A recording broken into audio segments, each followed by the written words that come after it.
Welcome, ladies and gentlemen, to the Natural Born Hunter podcast. And tonight, we're going to start out with this. Phil, what is better than getting 10% off on your Mountain Ops purchase? Getting 11% off your Mountain Ops purchase? That's true. And what's better than that? Well, we can walk this all the way up, but let's just go ahead and jump right up to 20% off, Will. Yes, let's not annoy our listeners by going increment by increment till he gets 20%. If you want 20% off your next purchase from Mountain Ops, go to getmountainops.com, enter the coupon code NBH20 at checkout, and boom, you get 20% off. I encourage you to do so. I love my Mountain Ops. Hell yeah, they've got great proteins, pre-workouts. They got little BCA pills that I love, multivitamins. I mean, if you want to get jacked, just take a little Yeti, and you will be well on your way. That's it, man. And you can't beat the new flavor of the Yeti. So check it out, everybody. Once again, NBH20 at checkout. Also, we are able to provide to you a pretty sweet gift code from Maven Optics, which is NBH Gift. If you enter that at your checkout, they will send you some free Maven swag with your purchase. I mean, these are probably one of the hottest binoculars out there today. They're fully customizable, when it comes to camo patterns, colors, and not only that, they're great glass. I'm going to have Phil tell you a little bit more about that because he had a really nice, expensive pair of binoculars, and he sold them and got himself some Mavens. Absolutely, man. I mean, when you look at us as hunters, we want the best bang for our buck, right?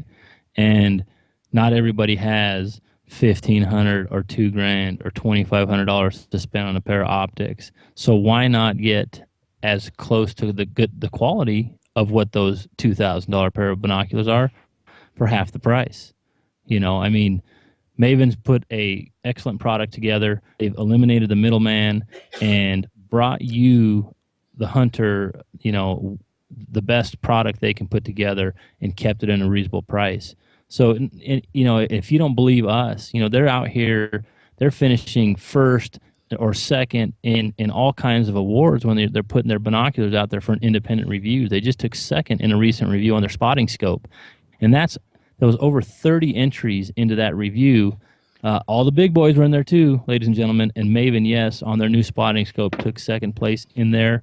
I mean, if that doesn't tell you, that they're putting out top-notch quality products, I don't know what is. Listen to me, it's money. Listen to Will, they're giving us and our listeners the opportunity to, look, if you're watching, check out this sweet hat I got on. I mean, that's a sweet hat right there I got with my binos, right? So check it out, man. They're going to kick you a free gift. I encourage you to support the companies that are really keeping the hunter in mind. That's right. So it's for Mountain Ops, NBH20 for 20% off your purchase at checkout. And for Maven, it's NBH Gift at checkout. Try them out. At Mavenbuilt.com. That's right.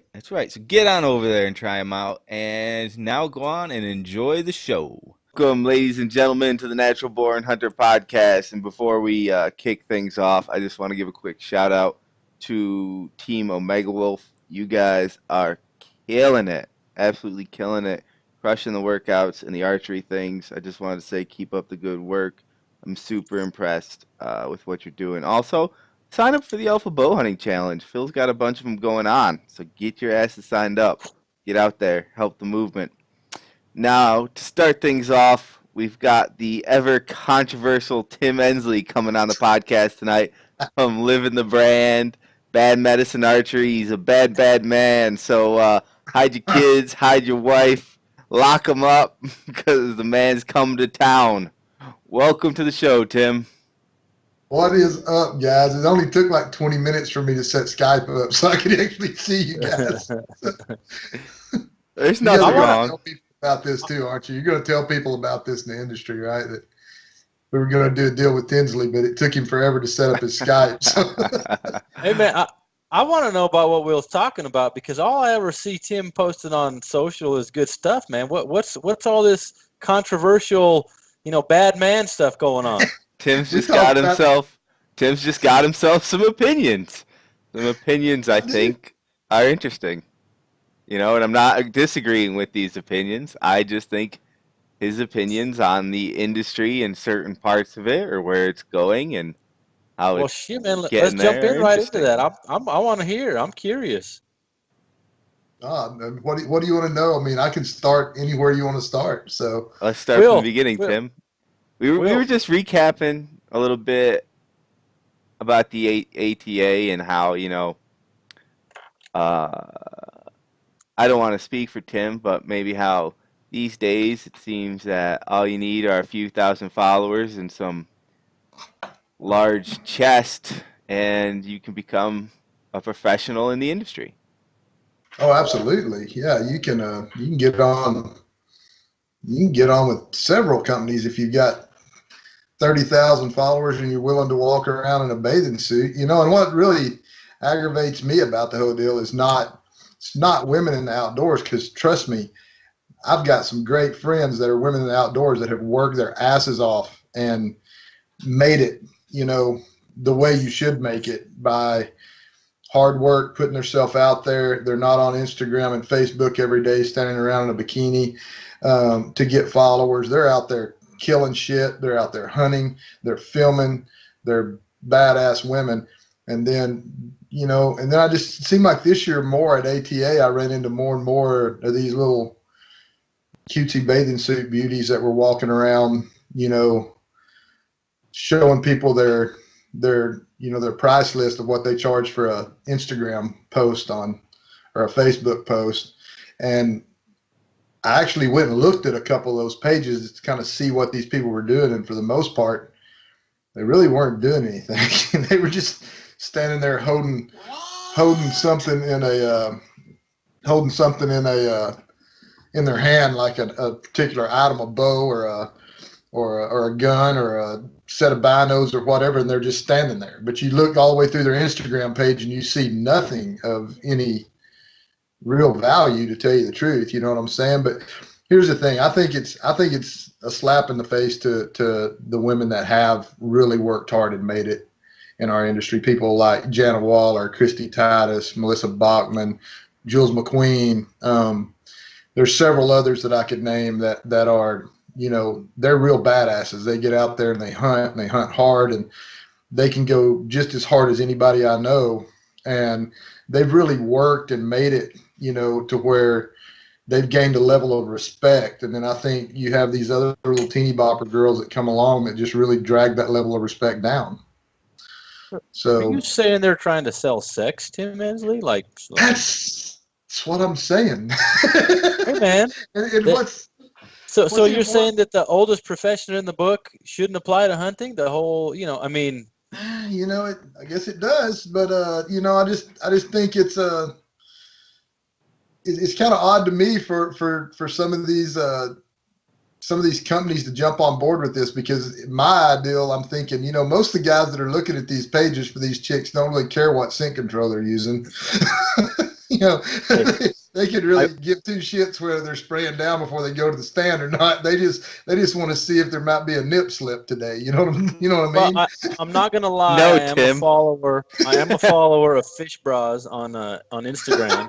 Of what? I'm not gonna lie. Wait, fish of bras. Fish? Fish bras, Fish- like the fish? chicks that hold the fish as a bra. You seen I it, haven't Will? seen No, that. what is Hey, fish man, bras? I encourage you to check it out. You Because encourage- there's some very colorful looking fish on that page. I guess But- Fish? you're looking Fish it up. bras. Will's looking it up like right now. Yeah, I am looking up. I got my phone right here. Tim, in case you were wondering, Fish Bras has 185,000 followers. Yeah, absolutely. I'm one guilty follower right here. Florida bow fishing's another one. You ever seen that page? No, I'm Bowfishing.com, man. All they show are pictures of chicks standing with their bow fishing rigs in bathing suits, and I mean, they got jillions of followers, and it's, listen, I got nothing totally against it other than it's just when I see that at ATA and at SHOT Show in different places. It's a fish bottom. Fish butt. That's a fish butt. Yeah, she ain't even wearing no bottoms. That's just a big old fish in front of them bottoms. I haven't seen that one, man. I got to get back on Instagram and start prowling. Yeah, I mean, I think what bothers me about it it's not that it affects me. I think it's just kind of a slap in the face to the women that I named a while ago that have really made a name for themselves in the industry the right way. And they've built it up to a point to where they are getting paid to play. You know what I'm saying? Oh, yeah. And so I just hate to see what they've accomplished get cheapened by some of the other crap that's out there. You know what I mean? So you're saying you don't want to see what they're doing be reduced to fish bras? Yeah, you're exactly right. Yeah, I mean, it just well, it's just like I said, people that are looking at that page aren't necessarily looking on there to see, like I said, what bow she's shooting. Tim, I doubt that. I'm sure this is 100% about what items of tackle these ladies are using to catch these fine fish. Yeah, so I'm definitely opinionated about that, and I don't mind stating it because I know. I mean, I know Christy, I know Jana, I know Jules. I've been in hunting camps with them. I don't know Melissa Bachman, but I've watched. I mean, obviously she's been around a long time and she's well respected. So when I see, people like Brenda Valentine, that she was really the first woman to ever have her own hunting television show, and how she worked and did it the right way in the same way that Christy and Jana and Jules and Melissa and those girls do it. That impresses me a lot. And then I just hate to see it get torn down by a lot of, TNA and companies spending their money on that when really they're not going to get anything out of it in the long run. They think they're getting exposure, but they're not getting the right kind of exposure. You're not getting the exposure. You're seeing some exposure, but you're not getting the kind of exposure you were expecting. So No, you're right, man. That genuine, person that, and we've had Christy on the show in the past, and she's been great, man. I mean, she was very, she's very well spoken. She's very educated. She practices what she preaches. So I can agree with you on that. I know Jana, the few interactions I've had with her at some of the trade shows, totally sweet person. I mean, she seems, like I said, from what I see on TV to when I met her and talked to her, seems like the same person, and you don't get that a lot, So No. I agree. I think that some of the ladies that are that have paved the way, it's unfortunate, but I don't know, man. I mean, we've all talked about it on this show. It's the hunting industry being 3 to 5 years behind the time and other trends and what other industries are. Who knows? Maybe right. Maybe we just start. Maybe we do see more of that, and maybe we go backwards before we go forwards with a lot of this stuff. Just because, I don't know. Social media is so widespread, and it is in people's lives every day. That I don't know, man. I don't know what the long-term outlook is. It's, you hope that those people that have earned it shine through, but we'll see. Well, they will. And I think longevity wise, it's, the people that have done it the right way and earned it and shine a good light on our industry. I think they're the ones that are going to survive. And I think that in the long runs, the ones that are pretty much fake it till you make it, type deal. I think Tim, that's my plan. Let's not go throwing those guys under the bus. We were going to have a T-shirt made out of that, weren't we? Exactly. Exactly what we're doing. But I mean, I think eventually that's gonna end up falling by the wayside because it did in all the other sports. You look at, I've always thought when I first kind of stepped into this industry accidentally 6 years ago, I looked around and wondered why our industry wasn't following Red Bull's lead, Hurley, DC Shoes, Vans, that lead, which 20 years ago when they were starting websites and YouTube channels to promote their product, and that's where they built their brands on YouTube. Yep. You never saw those guys on TV, on a commercial, on mainstream television. But yeah, you pull up their YouTube channel, and the Red Bull channel back in the day, 20 years ago, would have videos up that had 70 and 80 and 100,000 views. So that's where they build their brands, and that's what I thought. Why is our industry not doing that? And 6 years ago, when I first started asking people about that, they told me I was absolutely stupid. They're like, yeah, if you're not on one of these two channels, you're never going to make it in this industry in any shape or form. And I thought, well, wait and see. Couldn't be further from the truth today, right?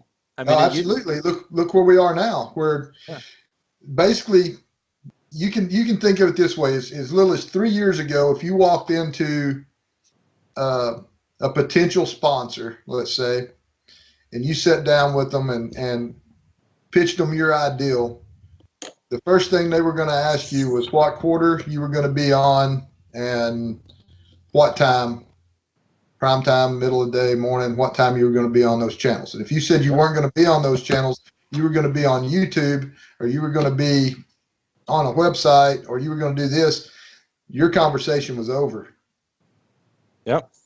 Your conversation was over. It was all about what quarter you were going to be in. And listen, I've got buddies that have busted their ass. We all do, that have busted their ass to make it, in the outdoor television industry, and they've done it the right way. And those shows are always going to survive, I think. But what we're going to see, I think, in the trend coming is that the smaller shows it's going to get harder and harder for those guys to be able to afford to be on television. So you're going to see a lot of that stuff going back to YouTube. You're seeing it right now, and Vimeo and other entities. I was talking to a guy today, and you guys know the guys from Montana Wild. Seen any of their stuff? Yep. Oh, look at you go. Yeah, absolutely. So I was talking to TJ actually today, and one of the things that impresses me about those guys is that they have the same attitude I do. I never have had aspirations of having a television show of any kind. It just never was anything I wanted to do or set out to do. And I always felt like if I got in some kind of production, that I wanted it to strictly be online. Well, now, it's to a point now where when you go in and sit down with these guys, they want to know what kind of a digital reach you have. They want to know, about your show on YouTube. They want to know about, they're interested in this stuff now because they see the value in it. They didn't, as little as 3 years ago, they didn't see the value to it. You know what I'm saying? And some still don't. Some still don't. I've got a couple sponsors right now that they do as little as possible just because they're still tied so heavy into television, and they feel like if they're not there, then they're out. And I think it couldn't be farther from the truth. But I think definitely television is still a huge market, and it's always going to be a huge market. And the good shows and the credible people are always going to be there. But I think more and more podcasts, where people are getting their information through podcasts, people are getting their information through websites, people are getting their information through YouTube. People are getting their entertainment through YouTube. My mom and dad, they're 70 years old, and they don't have cable. They watch Netflix. Yeah. I mean, no, it's the same with my wife. My wife the other day, we're sitting there and I'm watching videos on my phone, and she said, "What are you doing?" I said, "I don't watch TV. I don't really get engaged in that." I said, "YouTube is my TV. Yeah. I pursue what I want to watch, the things that intrigue me, the things that interest me. And even when, Will and I have joked around about stuff, it's like, you want to figure out how to do something, you go to YouTube and figure it out, Exactly. And maybe, you got to go through 3 or 4 or 5 videos to figure out which knucklehead knows what they're talking about. But at the end of the day, it's a great resource to be able to just go do that. That's right. And I'll say something to my wife all the time. I'll say, "I wonder how you do that." And she'll look at me and say, "Google it." Yeah. And you Google it, you're going to get 16 YouTube videos on how to do a specific thing. And, Crap, Hey, I've built an entire film career up to this point off of YouTube, basically off of Google. it's real funny you guys mentioned that because last night, for the first time ever, I actually watched Joe Rogan live when he had Ryan and Kenton on from First Light, and I watched that live, and I took it from the iPad and I cast the YouTube up through the Chromecast onto the TV. So I'm sitting Right. there watching it on the big screen live, and that's the other thing about TV is you're not going to see hunting stuff live, especially in like long form talk like that. It was, a couple more than 2 hours long. I forget how long exactly. I had to cut it off because it was, time to put the little man to bed. But, here I am watching exactly the type of stuff I want to live from the comfort of my couch. Yep. No Yeah, there was. commercial interruptions, nothing. And then today, I saw a thing, and I'm like, I wonder how I make a gold logo, right? So I YouTube it. Next thing you know, I got this gold logo, fucking made up myself. Well, I watched some guy freaking from like New Zealand or somewhere with an accent talking like this. I'm like, all right, now we take this and we do that, and I'm like, so watch some guy There from it is. halfway across the world teach me how to make something out of gold on Photoshop. Yeah, exactly. And that's where it is to me. I mean, that's where we're at. And I think as we get farther and farther, there's going to be more and more. We just like talking about Jules McQueen a while ago. I know they took their show off. They've been 17 seasons on Sportsman's Channel, and they took it off and Wow. put it straight to Carbon TV, video on demand, and and said they were happy about it. Said it was going really good, and I just think that's the direction that it is going. I still think that the shows that have a lot of credibility they're always gonna be on the air. There's always gonna be a Sportsman's Channel. There's always gonna be an outdoor channel. You're gonna have the guys that are driving the industry forward are going to be the ones that have longevity, I think, and then the ones that are holding it back are going to be the ones that are somewhere else. Yeah, but I mean, do you ever see? So let me ask you this, Tim. Obviously, we know that for Sportsman's Channel, outdoor, whatever, that whole market, it's pay to play, right? I mean, Yeah, absolutely. So do you ever see that market going to where you've got some of the network originals or the network exclusives where they're paying for the talent or the whatever the fee that you're for the host and all that? Do you see that going towards more of that direction as some of these middle of the road shows? I'm going to say not from a quality standpoint, but maybe just from a popularity standpoint. As those start going more towards digital, and you got the top ones that get the most views, do you see those starting to benefit even more so? I think so, and they're doing it right now to an extent. I mean, look at I think the Uncharted show with Jim Yep. Shockey. I think that first whole season of it was basically, I think the Outdoor Channel basically paid for that show. Now this is what I heard. I wasn't part of the meeting or anything, so I'd heard they paid for the show. I'd heard the first season that dropped was basically paid for. I know. It I'm was their pretty number sure. one show, right? Yeah, absolutely. So I think there's definitely some stuff out there. I don't know if you guys saw Matt Zinger's Project Elk. I don't know if Sportsman's Channel paid for that or not, but they did feature it as an hour-long documentary, which I thought was cool as hell. That we're seeing more of that come about, Yep. more informational stuff instead of, and it's hard for me coming from the Midwest and Will coming from the East Coast. I mean, we're primarily whitetail guys, right? Yep. And there's only so many times I can watch the same freaking ass deer get shot out of the same freaking ass tree over the same dude's right shoulder and have the same turnaround and fist pump. And there's only so many times I can watch that and I'm done. I don't want to Yep. see it anymore, and unfortunately, where we live, it's almost like every day as far as trying to film something, you have to almost reinvent the wheel every day to try to make it interesting because otherwise everything else is just cookie cutter.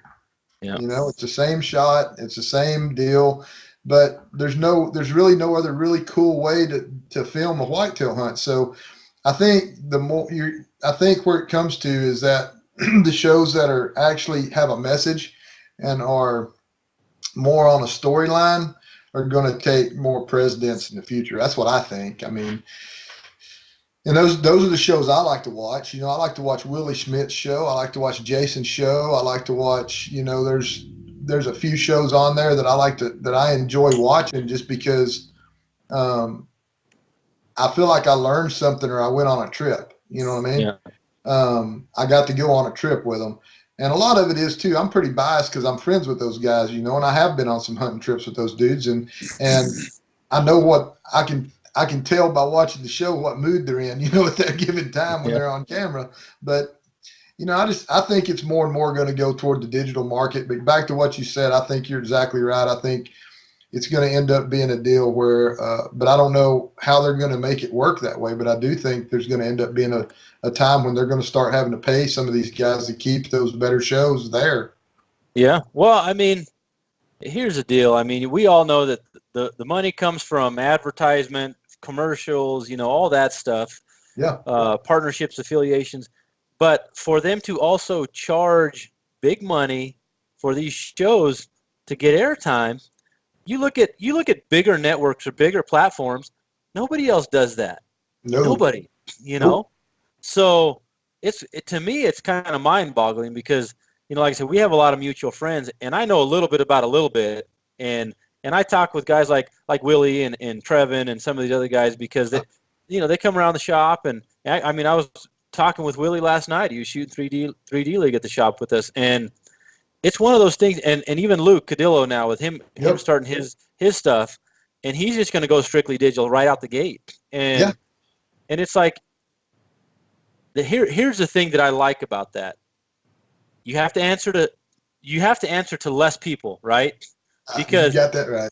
At the end of the day, you still need to answer to your sponsors or partners, but there is no network at the end of the day saying, well, we'd really like to see more of this, or we'd really like to see you do that. That's gone, you know? Yeah.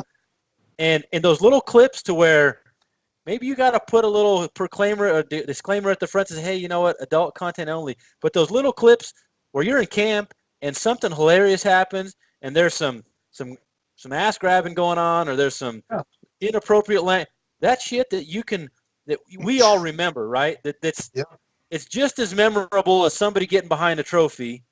Those times in camp where you make bonds, you make friendships. That's the stuff that I want to see. You know, that's the stuff that I want to be a part of. It's really more memorable because you see the grip and grin every day and the finished result every day, but you never see what actually went on there. I got, you know, the Living the Brand series that we do for Badlands. I only ever got in trouble I had one sponsor that actually watched one episode and actually sent me a long email because I said something about I had dropped one of my gloves out of the tree that morning and it was like 17 degrees. And I've been keeping my hands in my pants around my balls trying to keep my hands warm. And I said it on camera and we decided to leave it in there. And he got mad and basically called me and told me he would just rather, you know, I didn't say that during the show that they sponsored. And I said, well, I appreciate your input, but yeah, you know, it was relevant to the moment and we left it in there. But that's it, man. It's real, right? It's as it comes. Yeah. It's what I mean. Yeah. At that moment in time, you're sitting there, and all you can think about is A, is there a deer going to be coming by, and B, man, I sure am glad my hands are warm sitting right there by my balls. Right? That's exactly right. That's the only thing that's going through your mind. So exactly if you're making a video and you're trying to bring your experience to everybody, man, you got to keep it real, right? It's part of the experience, and the same on the same hunt, but a different episode. My cameraman was like, dude, I got to take a leak. And I'm like, just turn around and go.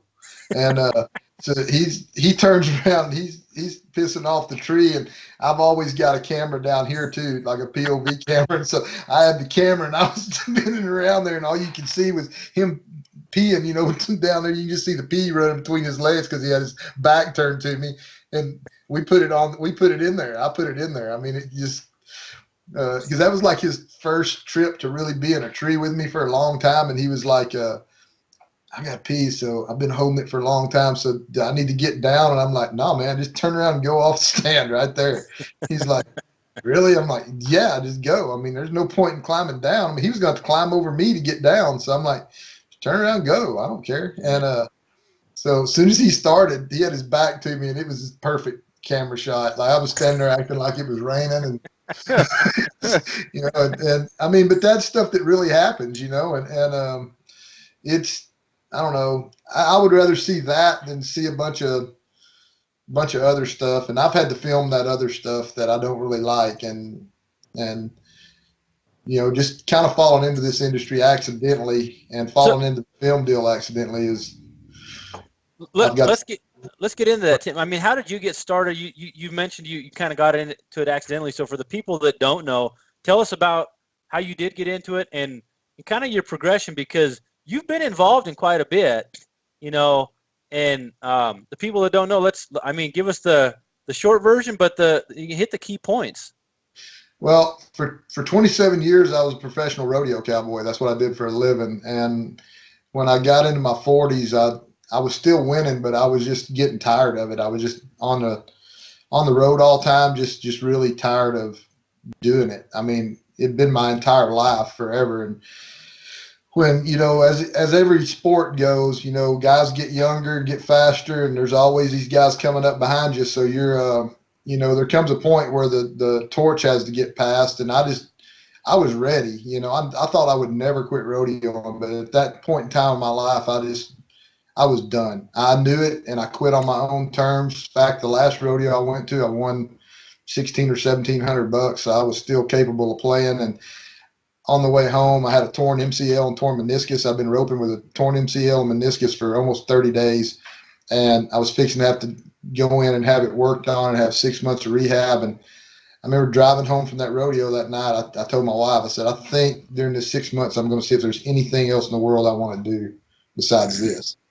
And she said, well, you better make sure it's something you enjoy doing, because all you've done your whole life is what you wanted to do. It's going to be kind of hard for you just to walk into 9 to 5. And I said, all right. So during the 6 months, turkey season came along, and we hunted and played around. And I thought, there's only one other thing I like to do, and that's bow hunt. So maybe I can figure out something to do in the outdoor industry somehow. I didn't even know what. I mean, I didn't know if it was going to work for a company in the outdoor industry or whether it was just, I had no ideals, period. So during that 6 month period, I came up with like the Bad Medicine Archery deal. I started making arrow wraps on a little printer for my buddies. And a couple of them put them up on Facebook, which the whole time I was rodeoing, I never had a Facebook page ever. I never got a Facebook page till I was completely done rodeoing. And I got a Facebook page, and I thought, well, I'll see what it is. So they start throwing these pictures up of these arrow wraps I was making for them on Facebook. And then next thing I know, I'm getting a private message from Cameron Haynes, who at the time was not where he is right now, but he was, that climb was starting, and I had watched some of his videos on YouTube at the time that I thought were just really pretty cool, but I still didn't know who the guy was. I hadn't been in the industry, so I just really didn't know anybody. And so he's like, can you make me some wraps for this hunt I'm going on? And I'm like, sure. So I made some and sent them to him. Next thing I know, they're on the cover of Hoyt Bow Hunting's catalog, and there's my wraps. And then I get a message from Pigman wanting me to make wraps for him, and then Willie and different people. And I'm like, hey, this could maybe be a business. So we came up with Bad Medicine Archery, and we started trying to figure out which direction to go with it and how to market it, which I knew nothing about that either. And so I basically walked into ATA the first time I ever walked in there, and I got introduced to people by Cameron. I got introduced to people by Pigman and a couple other people in the industry. So right off the bat, the introductions were made, by people that had credibility. And to be honest with you, so the probably the best friendship I made that year, because Cameron signed his deal with Boning, and he actually sent me a really nice text and told me, he said, "Man, I signed a deal with Boning. I'm going to have my own wraps. Appreciate everything." And it was very respectful about it, and I totally get it. I was never pissed off or mad or anything over that. Business is business. I definitely couldn't afford to pay him what Boning was going to pay him, so by any means. So I was cool with it. Just thankful that he sent me a nice text. But I don't talk to those people. Still see them at ATA and stuff, and hey, and how's it going? Nice, good to see you, whatever. But the best friends I made that ATA were Jason Matzinger and Trevin Stoltzfus, Willie Schmidt. Those were the people, Santino. Those were the people that I met first. And so I've always told everybody I could have never met a better group of dudes to get thrown into right off the bat, because the one thing that I learned from those guys right there is every one of those dudes is genuine. They are who they are, and they're super respectful. They're very good at what they do. But the number one thing they are is they're genuine. And so at that point, I was just trying to pump Bad Medicine Archery, and I went and bought a camera. Never had filmed a hunt or filmed anything in my damn life. I'd been on camera during rodeos, and stuff a few times, and had to talk. I didn't have any problem with that. But I wanted to make a film because I was chasing one particular deer in Kansas. We've got a lease in Kansas, and I was chasing one particular deer in Kansas. For 21 straight days, I chased this one deer, never did kill him. And it was me by myself in a little bitty camper. All I did for 21 straight days was get up in the morning, eat breakfast, go to the deer stand, hunt till about 10 or 11, go grab a bite to eat, go check trail cameras, go back to the deer stand, come in, download footage to the computer, go to bed, and get up and do it all over again. And that sounds like such a great, wonderful time. But after 21 days, I was so stressed out over trying to kill this one deer. But I self-filmed it all. So when I came back, I was talking to a buddy, and actually talking to Jason, and Jason said, you should make a film about that. Yeah. You should take all your footage and make a film out of it. And I'm like, yeah, okay. So we did. We entered it to Badlands Film Festival, and we won, and never made a film ever in my life. And I was like, dang, that was pretty cool. I can just remember when my film came on, I was so nervous about it that I walked completely out of the building. Really? The second my film came on, because we had rented a limo. I had a buddy of mine at ATA with me that year in Nashville, and my wife, and my buddy was like, we should rent a limo. And I'm like, I don't want to rent a limo. I feel cheesy doing that. And so we started talking about it a little more, and I said, no, let's rent a limo, and we'll go hotel to hotel, and we'll pick up all my buddies. So we went and picked up Willie and Jason and Santino. We picked up everybody, and we all rode up to the Badlands, first annual Badlands Film Festival in the limo, and got out. And so it was kind of fun. But then when it actually came on, I couldn't watch. I was so nervous I wasn't nervous about watching my film. I was nervous about other people watching my film. So I kind of bugged out from there. But long story short, I had some opportunities to be a freelance videographer from that film. So I actually was filmed for Flex Tone and Wild Game Innovations and a couple other freelance deals around just as a field producer, and made a couple more films. And yeah, that's kind of how it started for me. But I still do Bad Medicine Archery. We still do nothing but custom wraps for mainly for archery shops and just different stuff like that. We kind of backed off to doing the solitary custom orders because, I had so many of those coming in at one time that you'd have guys that would call and order 12 set of wraps. And that's a lot of work. You done any design work for a $25 set of wraps, you sat there for 3.5 or 4 hours designing that set of wraps. And so I decided from that point I was just going to not do. If I did stuff like that, I still do them for my friends. I do Willie's and Jason's and a bunch of different other people, Trevin's, and but we mainly do a lot of different archery shops around now, and that's about it. Like where it's 12 dozen type of minimum. But now I'm more into the film stuff, and we're producing stuff. We're building a new website right now and producing short films. And like I said, I didn't know that the film thing was the path I was going to go down at all. Period. It wasn't what I was looking for at all, but that path opened, and I thought I should just go down and see where it goes, and I wasn't even afraid that I didn't even know what the hell I was doing. You know what I mean? Because I was like, the door's open. I'll figure this shit out as I go. So, Yep.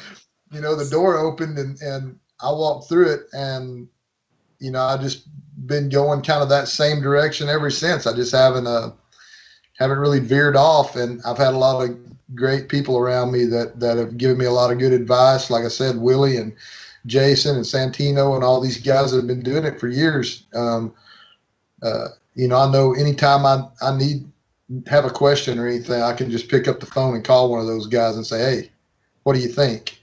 Yeah. And they're going to give me their honest opinion. And that's what I like about my little group of friends, and kind of how I got into the industry is pure ass accident. Hey, man, it's one of those things that I have that conversation with my wife every once in a while, too. She says, why are you doing so many different things? Why are you trying this? Why are you trying that? And it's like, you know what? You can't wait for the door to open sometimes, right? Sometimes you got to just kick the freaking door in, Yeah. and see what's there when it opens.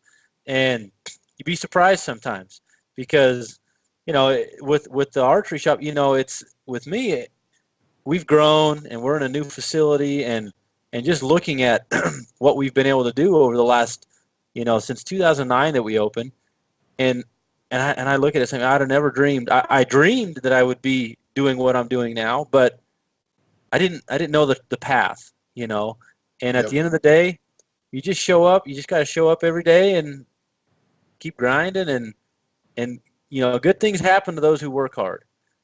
And that's the truth. That's the honest truth. And I think that's exactly where the deal we talked about at first kind of bugs me, because I think there's so many people. It's so easy to become Instagram famous now. You know what I'm saying? That everybody sees that and they think, well, that's what I'm gonna do. I'm gonna go gather me up 30-something thousand followers because I know how all these algorithms work, and then I'm gonna walk into ATA and all these people are gonna throw money at me. And it's I don't want to. I want to see it come to more of a digital process, but I think it's still better if the right people with the right message are the ones that are benefiting from that digital process. You know what I'm saying? Yeah. I told somebody the other day, they were asking me, we've got an opportunity to work with a couple of car dealerships and some other stuff, producing some commercials and some short films for them for their YouTube channels. They are going, they're building YouTube channels for their car dealerships, and they want content on there. And so we're filming some stuff for them for their YouTube channels. And this buddy of mine that's from the documentary film industry, he was like, why don't you just start doing more of that? That's just way more, it pays way more, and you should do more of it. And I said, man, here's the thing.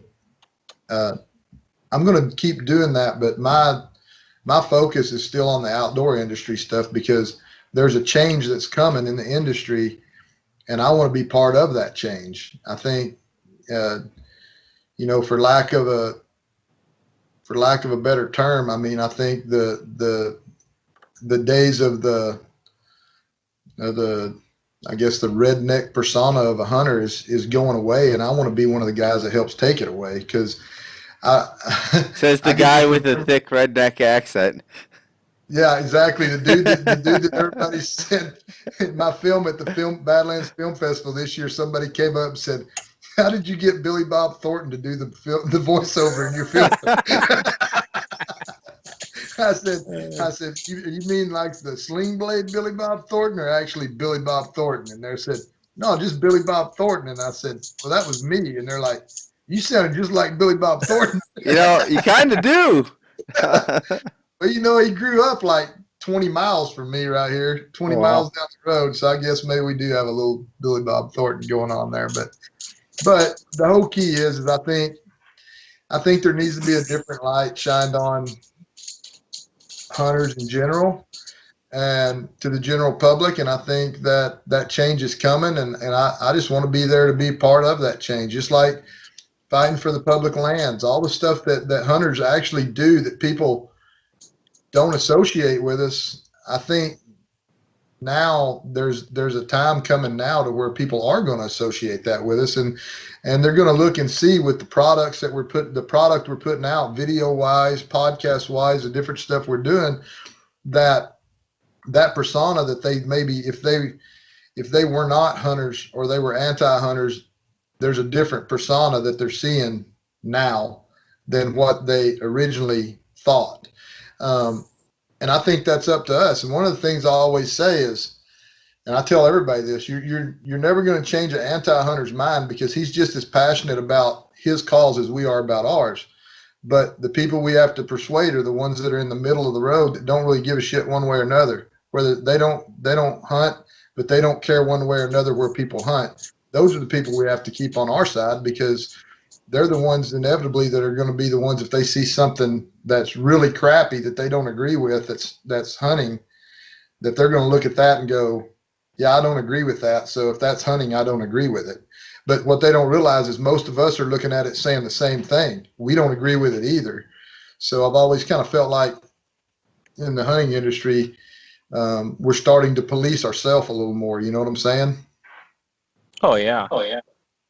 And I think we have to, because like you said, we're going to be judged not by the best things we do, but by the worst things we do.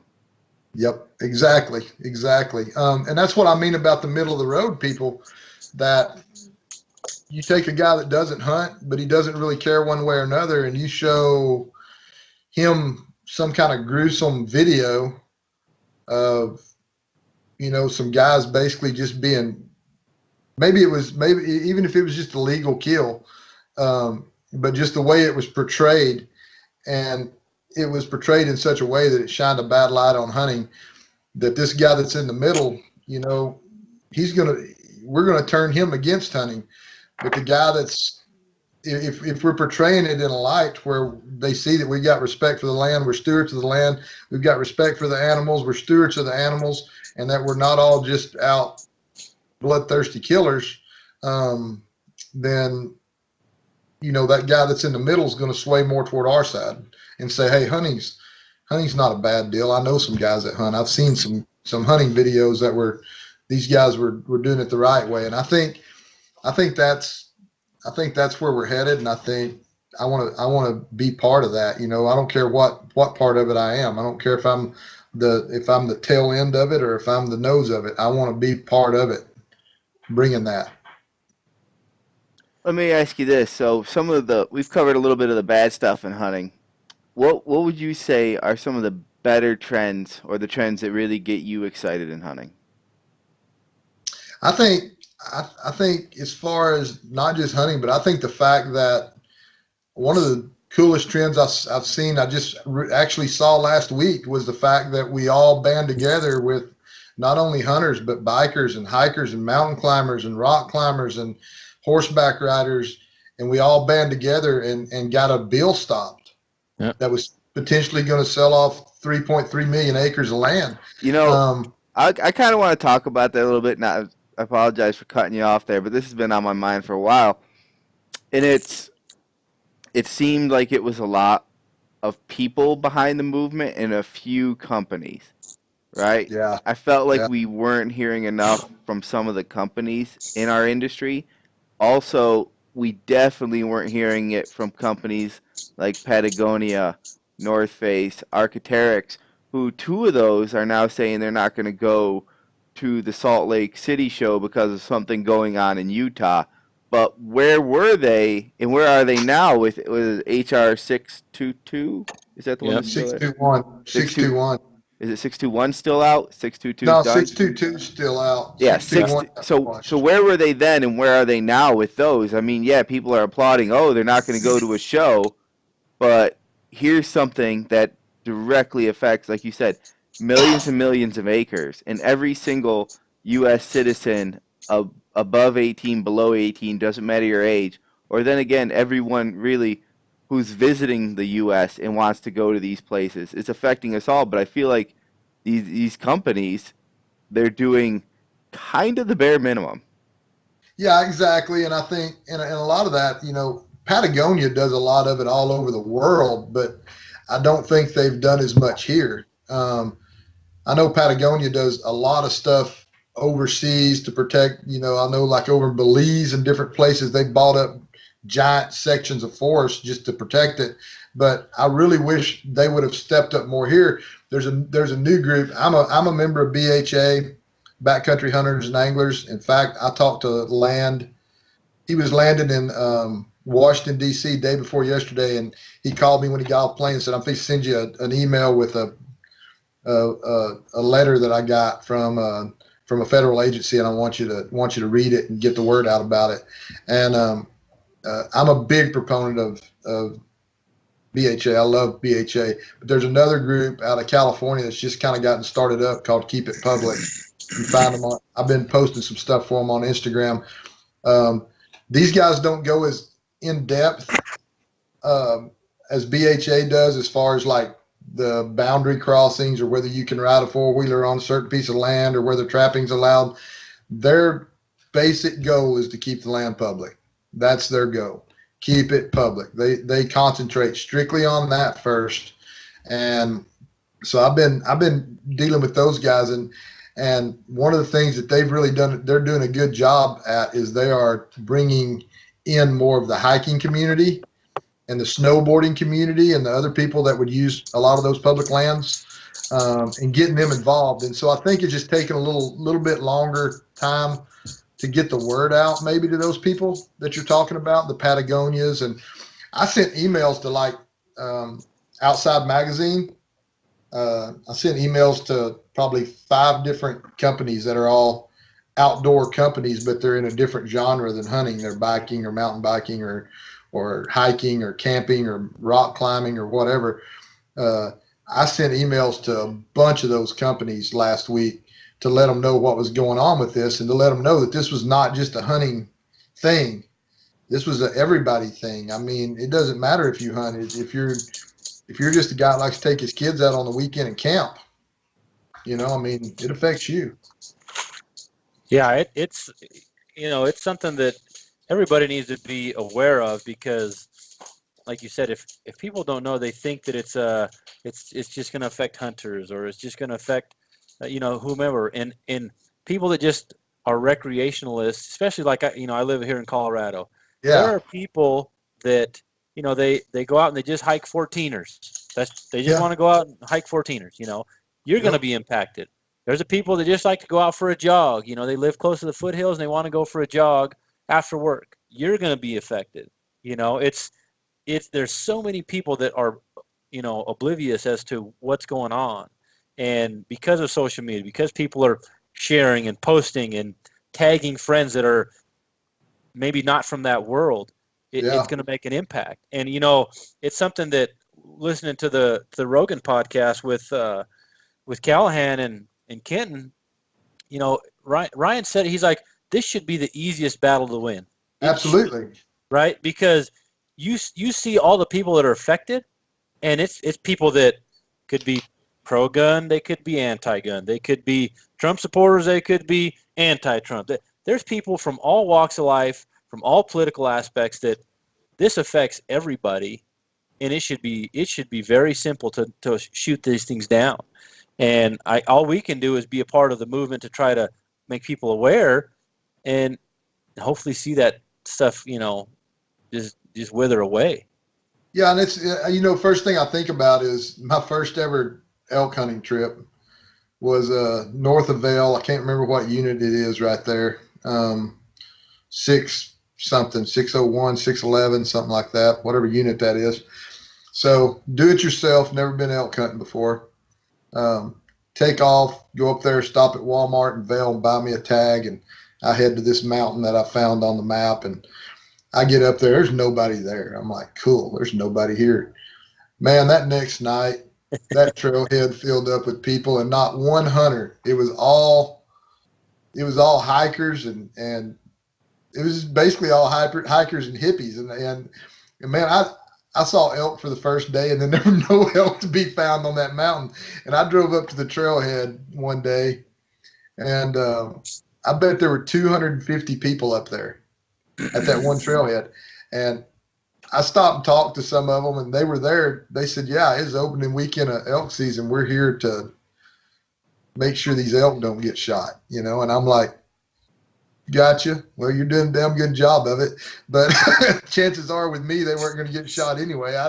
My first elk trip. But I did go up there and get to hanging out with some of them during the week that I was there. I'd go up there at night and visit with a couple of those guys before it was all over with. Some of the people that I met there that were there to chase the elk off the mountain, literally, I felt like they had a whole different outlook on what hunting was about, and the first thing I started thinking about 621 was I thought about those people, because they were up there hiking and camping, and they were having just as big of fun running the elk off the mountain as I was trying to find the elk. And I'm thinking, this affects those guys too, whether I like it or not. They should be involved. We should get those groups of people like that involved in this fight, because if it's sold, they don't have anywhere to go hang out and chase elk off the mountain.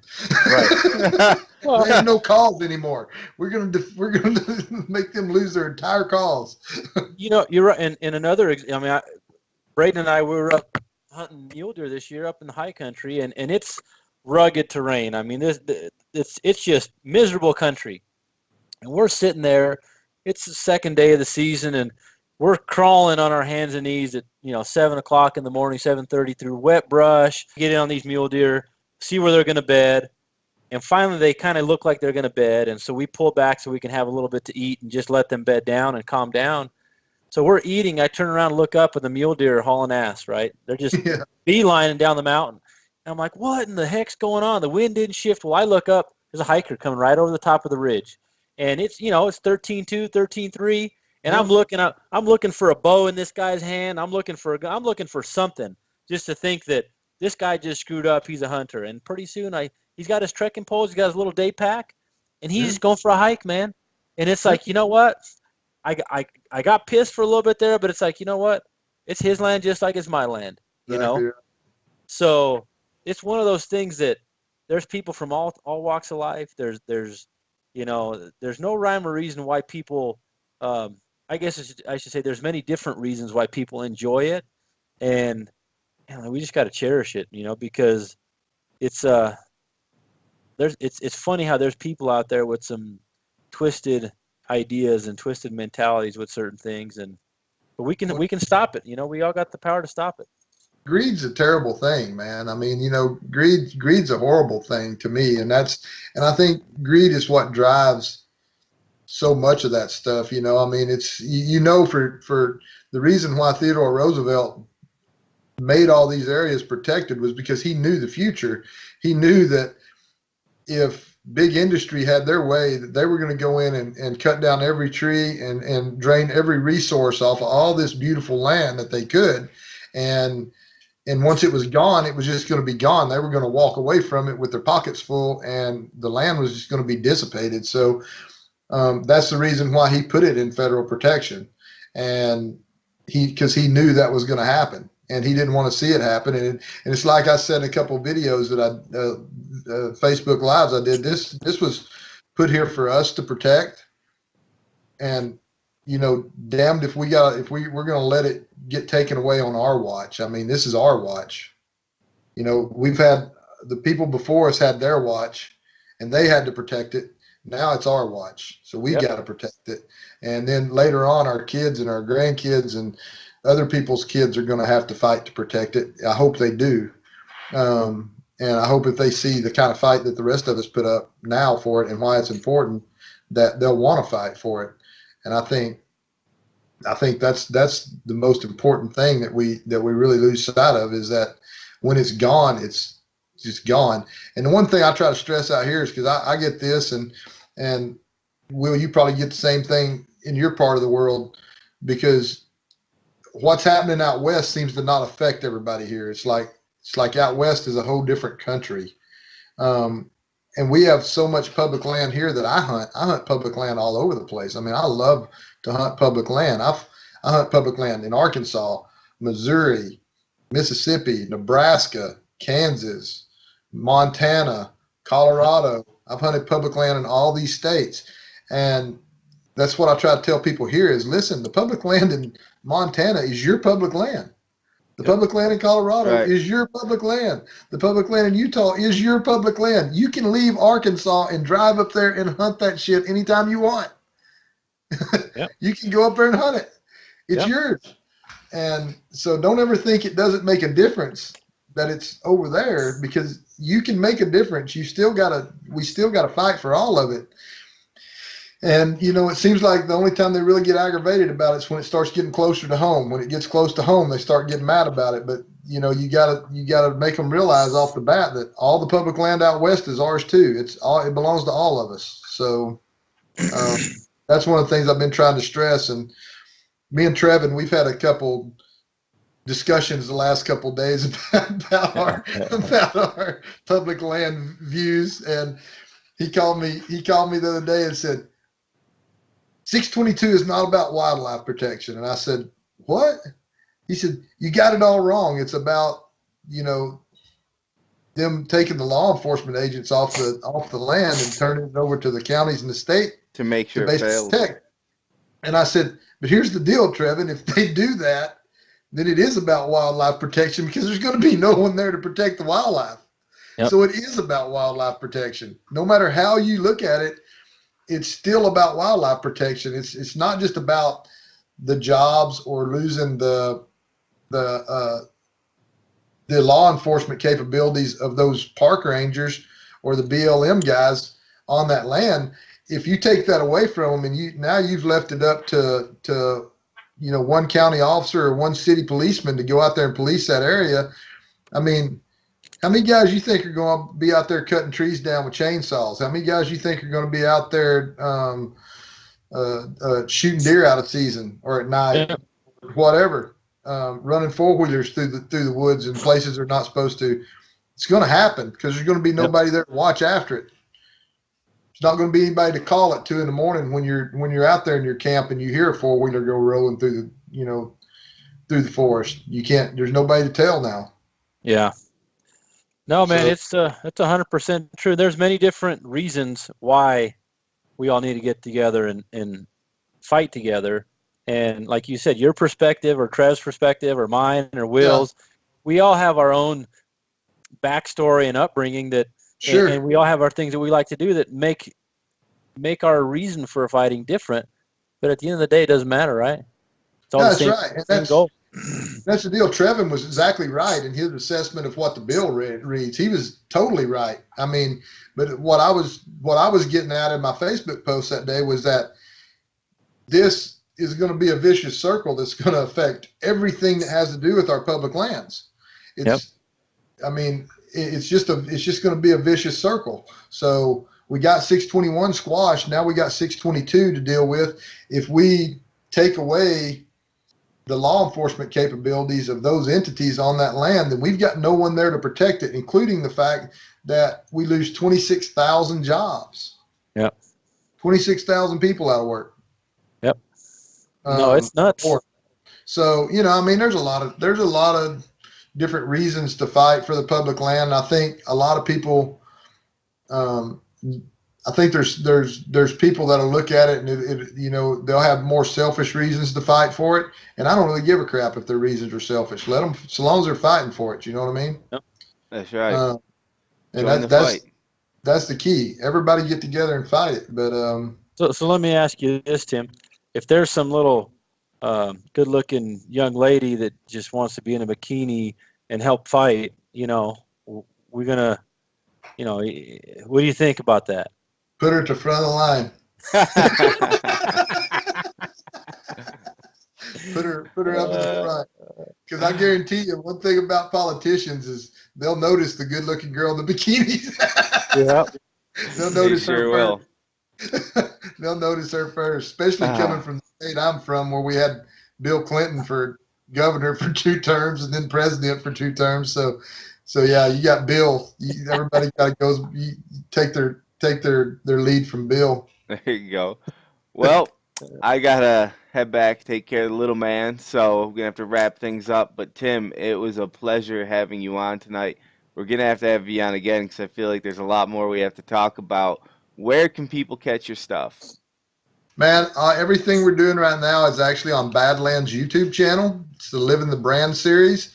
So if you go to Badlands Packs on YouTube and you click on playlists, there's a series there called Badlands Signature Series, and that's all our stuff there.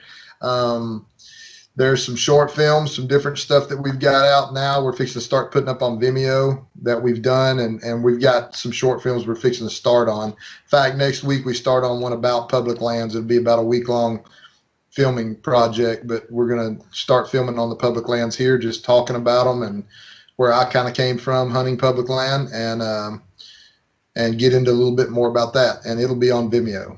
So we'll start posting that stuff then. But yeah, the Living the Brand series is going to continue on Badlands Packs YouTube channel. So right on, man. Fantastic. Hey, much respect, man. We appreciate you coming on and the message you're trying to bring out to everybody. So thanks for coming on, Tim.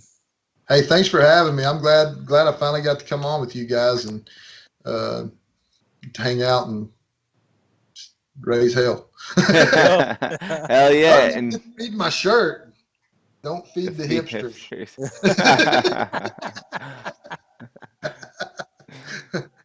Tim, you strike me as a man who enjoys wearing skinny jeans.